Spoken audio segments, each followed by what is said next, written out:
은혜의 보좌로 담대히 나아가자라는 제목을 가지고 하나님의 말씀 함께 은혜 받고자 합니다. 이 장영이라는 사람이 있었습니다. 이 사람은 태어날 때부터 소아마비를 앓았습니다.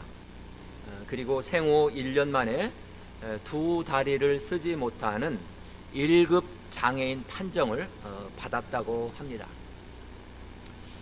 이 장영희는 자기 장애에 대한 차별을 이렇게 그의 책에서 기록을 하고 있습니다. 중학교까지는 학교가 가까워서 엄마가 데려다 주었습니다. 그리고 대학생인 오빠가 간혹 저를 데려다 주기도 했습니다. 그런데 중학교 때부터는 택시를 타야 하는 거리가 되었습니다.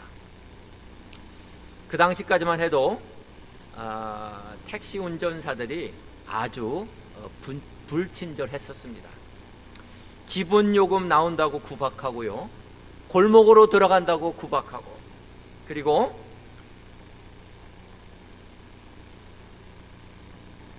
토요일 같은 경우는 택시를 잡지 못해서 몇 시간 동안 길거리에 있은 적도 있다고 합니다.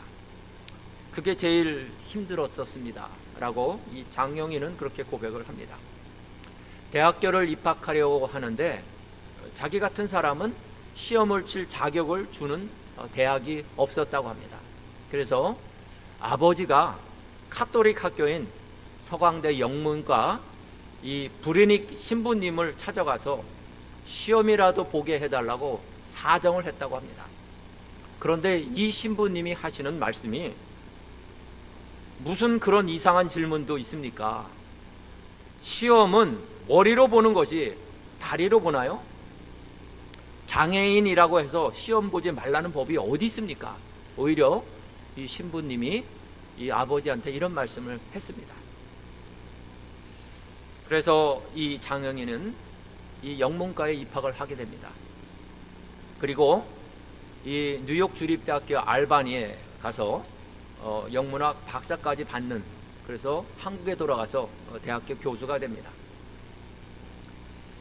그런데 2001년도 유방암 선고를 받았습니다. 3번 수술과 방사선 치료 끝에 다 회복이 됐습니다. 그런데 2004년도 다시 척추에서 암이 발생하여서 또 이것도 2006년도에 회복이 됐다고 합니다. 마지막 2008년도에 간암까지 발병해서 학교를 휴직을 하고 치료를 받았지만 끝내 견디지 못하고 2009년도 58세 일기로 세상을 떠났습니다. 마지막 떠나기 전에 이 장영희는 살아온 기적, 살아갈 기적이라는 책을 썼습니다. 이 책에서 이렇게 이야기를 합니다. 아침에 눈을 뜨면 기적과 같은 하루가 주어졌음에 감사했다. 석양을 바라보면서 하루를 기적처럼 살아낸 것에 감사했다. 잠자리를 들 때면 하나님, 내일 아침에도 제게 이런 기적을 주시겠습니까? 하는 마음으로 소망을 품었다고 고백을 합니다. 사실 하루하루의 삶이 기적적인 삶이 아니겠습니까? 이렇게 예배를 비록 온라인으로 드리지만 이 예배를 드릴 수 있는 것도 얼마나 감사한지 모르겠습니다. 괜찮아. 2002년도 월드컵 4강에서 대한민국 대표팀은 독일에 졌습니다. 그러나 대한민국 국민들은요, 독일 월드컵 팀한테 진 한국 팀한테 너 너무나 잘못됐다, 그런 소리 한 사람도 없습니다. 이 선수들한테 월드컵에서 졌지만 괜찮아, 그만하면 잘했어. 여러분, 무슨 말입니까? 무슨 일이 있어도 나는 내 편이니 너는 절대로 외로워하지 말라라는 그런 말씀입니다. 지금은 아파도 슬퍼하지 말라라는 나눔과 공감이 있는 말인 것입니다. 괜찮아, 조금만 참아. 이제 다 괜찮아질 거야. 여러분, 우리는 초유의 역병으로 말미암아 초유의 사태를 지금 전 세계가 몸살을 앓고 있습니다. 그러나 이것도 또한 지나갈 것입니다. 그렇기 때문에 우리는 인내가 필요하며 또한 하나님 앞에 기도가 필요한 겁니다. 이 땅을 고쳐주며 전 세계의 땅이 다시 한번 하나님의 푸른 계절로 돌아올 수 있게끔 회개의 영이 곳곳에서 임하여서 하나님 앞에 돌아오는 백성들이 있기를 우리는 중보기도해야 할 것입니다. 누구나 넘어질 수가 있습니다. 우리 성도들도 예외는 아닙니다. 어느 날 갑자기 건강을 잃을 수도 있습니다. 예기치 못한 사고를 만날 수도 있습니다. 어떤 사업 실패로 낙담할 수가 있습니다. 가까운 사람의 관계가 어그러져서 상처를 입을 수도 있습니다. 배신의 상처로 몸소리 칠 때도 있을 수 있습니다. 아무도 나를 도와주지 않은 것처럼 느껴질 때가 있습니다. 내 편은 이 세상에 아무도 없는 것처럼, 정말로 나밖에 없는 것처럼 느껴질 때도 있을 것입니다. 그러나 우리 주님은 말씀을 하십니다. 괜찮아, 나도 그랬어. 나도 오해를 받았고, 나도 사람들로부터 배신을 당했고, 나 떠난 자리에서 홀로 있었고, 십자가에서 온몸이 찢겨져 몸이 아픈 것이 무엇인지 다 알아. 괜찮아, 나도 경험해봤어. 그러니 힘내거라, 나에게로 나오거라 라고 우리 주님이 우리를 향하여 말씀을 하고 계십니다. 오늘 읽은 본문 말씀은 이렇게 말씀합니다. 우리에게 있는 대제사장은, 우리에게 있는 대제사장 누구십니까? 예수 그리스도십니다. 그 예수님은, 대제사장은 우리 연약함을 체휼하지 아니하는 자가 아니요. 여러분, 이중 부정이 있습니다. 이중 두 번씩 부정하는 거는 뭡니까? 긍정입니다. 강한 긍정. 대제사장인 예수님, 우리 예수님은 우리 연약함을 반드시 체휼하시는 주님이시라는 것을 강조하기 위해서 이중 부정을 쓴 것입니다. 모든 일에 우리가 한결같이 시험을 받는 자로되 죄는 없으시니라. 모든 일에 우리 주님 대제사장이 모든 일에, 우리의 인간의 생사가 있지 않습니까? 또 모든 일들이 있잖아요. 일반적인 일들이 있지 않습니까? 아픔도 있고 고통이 있지 않습니까? 우리 주님, 내 주님이, 대제사장 되신 주님이 우리의 같은 고통을 다 체휼하시는, 경험하시는, 아픔을 겪으신 그런 우리 주님이시라고 말씀을 하십니다. 그러나 죄는 없으시니라. 우리는 죄가 많지만 그 주님은 죄가 없음에도 불구하고 한결같이 우리를 체휼하기 위해서 스스로 고난을 당하시고 채찍을 맞으시고 인간이 경험할 수 있는 많은 아픔을 경험을 해서 그 아픔을 알고 계시다는 말씀을 하고 있는 것입니다. 이러므로 우리가 긍휼하심을 따라, 이러므로 그런 까닭에 우리가 긍휼하심을 받아 때를 따라 돕는 은혜를 얻기 위하여 은혜의 보좌 앞에 담대히 나아갈 것이라. 아멘. 우리가 할 일은 은혜의 보좌 앞에 우리를 도와주시는, 우리의 아픔을 체휼하시는 그 예수 그리스도 대제사장 앞에 담대히 나아가야 할 것입니다. 담대히. 왜 그러냐면 그 주님은 우리의 아픔을 아십니다.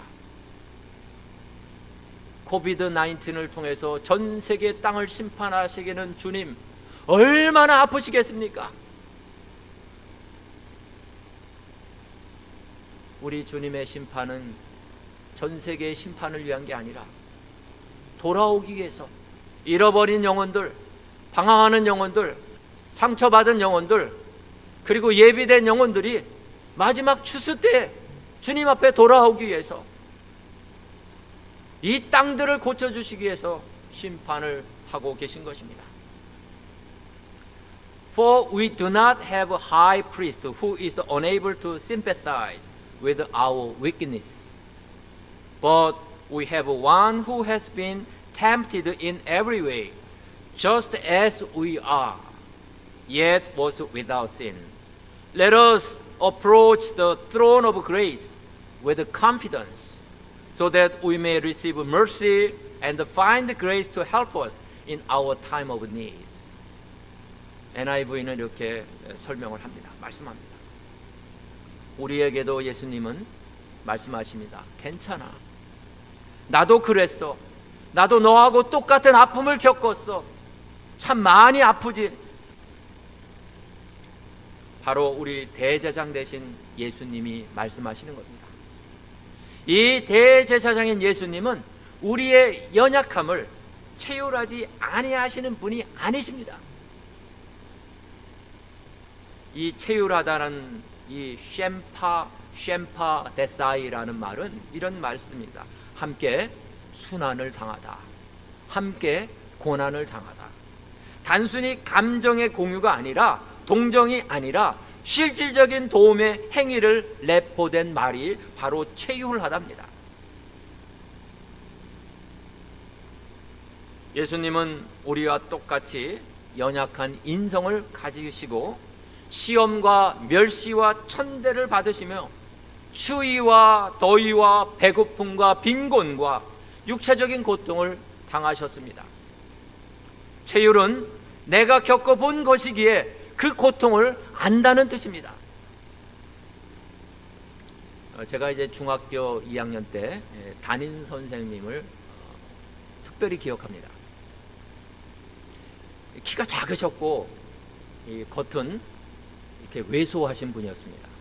그런데 인간미가 넘치는 사회 과목을 가르치는 선생님이었어요. 그런데 반에 너무 숙제도 안 해오고 말썽만 피우는 그부 한 사람이 있었어요. 우리가 봐도, 친구인 우리가 봐도 정말로 말을 안 들어요. 가정 문제가 있어서 그런지 어떤지는 모르겠지만 정말로 말을 안 듣는 그런 친구가 있었어요. 하루는 아침 조회 때 선생님이 이 친구를 불렀습니다. 너 종아리 걷어. 그러시더니 우리 선생님도 당신의 종아리를 한쪽을 걷으시고 끈으로 묶는 거예요. 밑에하고 위하고. 이 학생 종아리하고 우리 선생님 종아리하고 같이 묶으시더니 선생님이 다른 손으로 뒤로 해가지고 이 학생하고 선생님 이 종아리를 때리시는 거예요. 찰싹찰싹 때립니다. 선생님 아파요. 선생님 아파요. 이렇게 친구가 얘기를 합니다. 선생님이 말씀하십니다. 잘못은 내가 했지만 가르친 것은 내가 했으니 나도 잘못한 거야. 그러니 나하고 같이 매를 맞자. 여러분, 선생님이 그 매를 때리면서 우리가 다 울었어요. 선생님하고 다 울었어요. 선생님, 우리가 더 잘할게요. 우리가 더 잘할게요. 그리고 그 다음 달에 저희 반이요, 전교에서 1등을 했어요. 선생님은 말로만 학생들을 사랑하시는 그런 분이 아니셨어요. 체휼하시는 분이었습니다. 여름방학 숙제로 글짓기를 제출했는데 하루는 선생님이 저를 불렀습니다. 글을 잘 썼으니 반대표로 조회할 때 상을 받으라는 거예요. 뭐 개근상 뭐 이런 걸 받았어도 그 글짓기를 통해서 상을 받은 적이 없거든요. 그때부터 나름대로 저는 시를 쓰기 시작했습니다. 그리고 책이 있으면 문학책을 읽기 시작했습니다. 그 선생님이 나의 잠자고 있는 재능을 발견해 주신 것입니다. 저는 그 선생님이 지금도 보고 싶습니다. 여러분, 하물며 사람도 이렇게 자기의 아픔을 체휼해 주는 사람을 결코 잊지 않습니다. 그리고 그 말썽 피던 그 친구도요, 나중에 보니까 훌륭한 사람이 돼 있었습니다.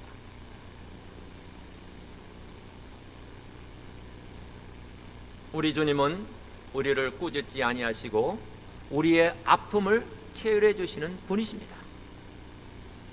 그렇기 때문에 우리는 우리 이웃을 함부로 위로하려고 하면 안 됩니다. 그 체휼하지 않는 위로는 사실은 위로보다는 잘못된 것이 될 수 있기 때문입니다. 내가 그런 아픔을 겪어보지 않고는 그 아픔을 겪은 사람의 그 심정을 사실은 다 이해하기가 힘듭니다. 목사인 한 사람이 세상의 모든 사건을 다 이해할 수는 없습니다. 그렇기 때문에 성도님들이 겪고 있는 하나하나의 아픔과 고통을 위로하고 체휼해야 되지만 체휼이 다 안 될 때가 있습니다. 그럴 때는 하나님 앞에 나와 기도합니다. 하나님, 저 아픔을 함께 공유할 수 있도록, 체휼할 수 있도록 하나님 도와주시옵소서. 이렇게 기도를 하지만 참으로 참 안 될 때가 참 많이 있습니다. 사랑하는 뉴욕 선교 성도님들, 우리는 사상 초유의 코비드-19으로 인해 주일임에도 성전에 함께 모여 예배를 드리지 못하고 있습니다. 오늘로 동영상으로 예배를 드린 지 2번째 예배를 지금 드리고 있습니다. 그러나 언급했듯이 동영상이나마 드릴 수 있는 예배, 하나님 앞에 드리는 예배를 드릴 수 있다는 게 얼마나 감사한지 모르겠습니다.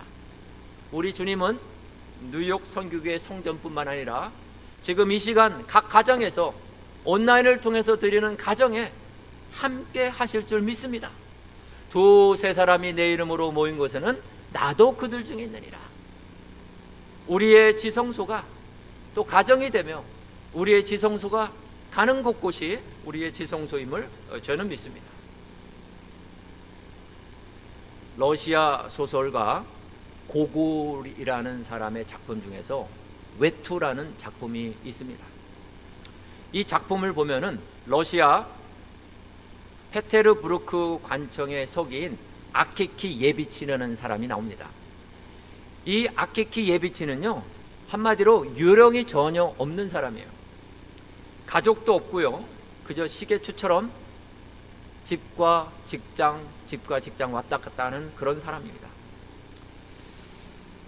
아무에게도 관심과 주목을 받지 못하는 그런 사람입니다. 한마디로 있으나 없으나 한 존재감이 없는 그런 사람이었습니다.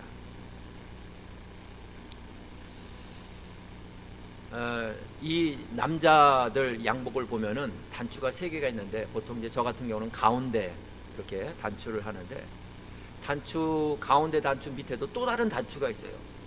이 단추는 1년에 한 번도 쓰질 않습니다. 그러니까 이 단추는 있으나 없으나 한 그런 존재입니다. 이 외투에 나오는 이 아키키 예비치라는 사람도 어찌 보면 이런 필요 없는 단추 같은 자존심이 전혀 없는 그런 인생을 살고 있었습니다. 그런데 이 사람에게도 한 가지 소원이 있었습니다.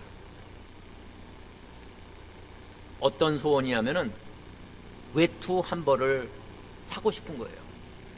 그런데 박봉이 났다 보니까는 아무리 해도 이걸 살 수가 없는 거예요. 그래서 초전략을 한 다음에 결국은 이 외투 한 벌을 삽니다. 하지만 새 외투를 산 지 이틀 만에 불량배에게 이 외투를 뺏겨버립니다. 절망 속에 빠져서 경찰서장에게 진정하고 유력한 인사들에게 매달려 봤지만 아무 소용이 없었습니다. 결국 이 충격으로 아키키 예비치는 시름시름 앓으면서 죽어갑니다. 이것이 고골의 외투라는 작품의 내용입니다.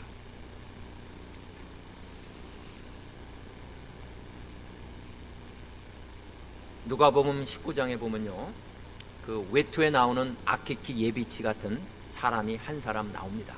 누굴까요? 바로 세리장 삭개오입니다. 삭개오는 여리고에서 세금을 징수하는 세리장이었습니다. 사람들이 삭개오를 보면요, 이렇게 얘기합니다. 삭개오 별명이 있어요. 민족의 피를 빨아먹는 악덕 매국노. 민족의 피를 빨아먹는 악덕 매국노. 이게 삭개오한테 붙여진 별명입니다. 게다가 삭개오는 키도 작았습니다. 한마디로 아무런 자신의 존재감을 나타내 보이려 해도 아무도 인정해주지 않는 아키키 예비치 같은 그런 사람이 바로 삭개오였습니다. 이런 존재감과 자존심이 땅에 떨어질 대로 떨어진 삭개오는 예수님을 만나고 나면서 인생이 변화되기 시작합니다. 삭개오야, 속히 내려오라. 내가 오늘 내 집에서 유하여야 하겠다. 이 말씀은요, 삭개의 모든 것들을 변화시켜 주십니다. 키가 작아 예수님이 지나가는 것을 볼 수 없었던 삭개오는 뽕나무에 올라가 있었습니다. 예수님의 부름을 들은 삭개오는 죽을 듯 신이 났습니다. 예수님이 삭개오라는 이름을 불러주신 것은 삭개오의 존재를 불러주신 것입니다. 어디 이뿐이겠습니까? 삭개오의 집에 가시고 가슴 벅찬 축복까지 해주십니다. 이렇게 축복을 합니다. 삭개오, 그대는 아브라함의 자손이야.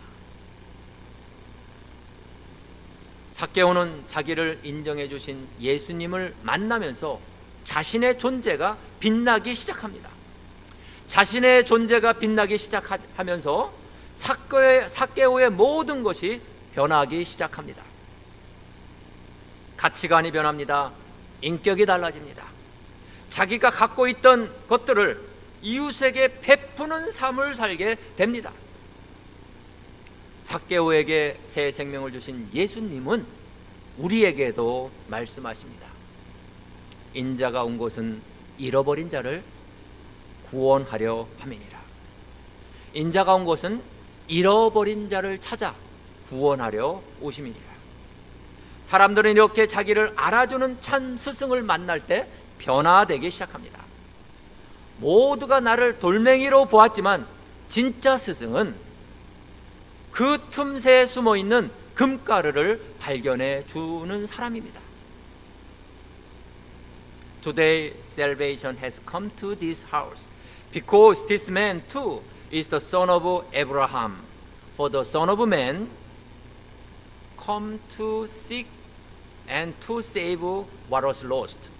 예수님은 말씀을 하십니다. 여러분, 바울은 복음을 전하다 많은 위협을 당했습니다. 살해 위협을 당하기도 하고요, 감옥에 갇히기도 하고요, 그리고 매를 맞기도 했습니다. 바울의 삶은 한마디로 세상적으로 눈으로 볼 때는 누더기 같은 삶을 살았습니다. 자, 그런데 바울은 당당했습니다. 감옥소에서도 기뻐했고 감옥소에서도 당당했습니다. 살해 위협 속에서도 당당했습니다. 어떻게 이렇게 세상의 눈으로 볼 때는 누더기 같은 삶을 사는데 이 바울의 인생이 담대하고 이렇게 확신과 자신감이 넘칠 수 있겠습니까? 바울의 가슴 속에 지울 수 없는 하나님의 사랑에 대한 확신이 있었기 때문입니다. 누가 우리를 그리스도의 사랑에서 끊으리요? 환난이나 공고나 핍박이나 기근이나 적신이냐 위험이냐 칼이냐. 내가 확신하노니 사망이나 생명이나 적신이나 권세자들이나 현재 일이나 장래 일이나 능력이나 높음이나 깊음이나 다른 아무 피조물이라도 우리를 우리 주 예수 그리스도의 안에 있는 하나님의 사랑에서 절대 끊을 수 없느니라. 하나님의 사랑에서 우리를 끊을 수 없느니라. 여러분, 미래일이나 장래일이나 사망이나 죽음이나 생명이나 천사일이나 이 세상의 어떤 무엇도, 코비드 19 같은 역병도 우리를 하나님의 사랑에서부터 끊을 수 없습니다. 아멘. Who shall separate us from the love of Christ?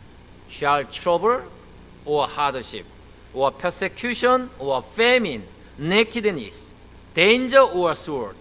For I am convinced that neither death nor the life, neither angel nor demons, neither present nor the future, nor any power, neither height nor the depth, nor anything else in all creation will be able to separate us from the love of God that is in Christ Jesus our Lord. 바울은 이렇게 고백합니다. 여러분, 대제사장이신 예수님께 나아갑시다. 우리 연약함을 채울하시는, 우리의 아픔을 똑같이 경험하시는, 채울하시는 우리 주님 앞에 우리 연약함을 가지고 나아갑시다. Cast all your anxiety on him because he cares for you. 베드로전서 5장 7절 말씀입니다. 너희 염려를 다 주께 맡겨라. Cast all your anxiety on him. Cast, 던져버리라는 거예요. 모든 염려, 모든 약함을 우리 주님 위에 던져버리라. 왜냐하면은 because he cares for you. 그가 너를 care for, 권고하실 것이다. 우리 주님은 말로만 사랑하시는 분이 아니라 우리의 약함을 채우하시는 그런 하나님이십니다. 그런 대제사장이십니다. 그렇기 때문에 우리는 우리의 연약함과 모든 근심 걱정을 우리 주님 앞에 가지고 채우하시는 주님께 나가서 아뢰어야 할 것입니다. 자존심 구겨졌던 인생을 살았던 삭개오지만 예수님을 만난 이후 눈에 불이 반짝였고 삭개오는 인생이 변화됐습니다. 세상 모두가 나를 알아주지 않아도 우리 주님만은 나를 향하여 괜찮다, 괜찮으니 참 잘했어, 너무 걱정하지 마, 내가 내 옆에 있잖아, 이렇게 말씀을 하십니다. 그분은 우리 연약함을 채울하시는 주님이시기 때문입니다. 코비드 19의 창궐하는 상황이지만 우리 주님이 주시는 은혜의 보좌 앞에 날마다 주님 앞에 제단을 쌓으면서 담대히 나가시기를 예수 그리스도 이름으로 축원합니다.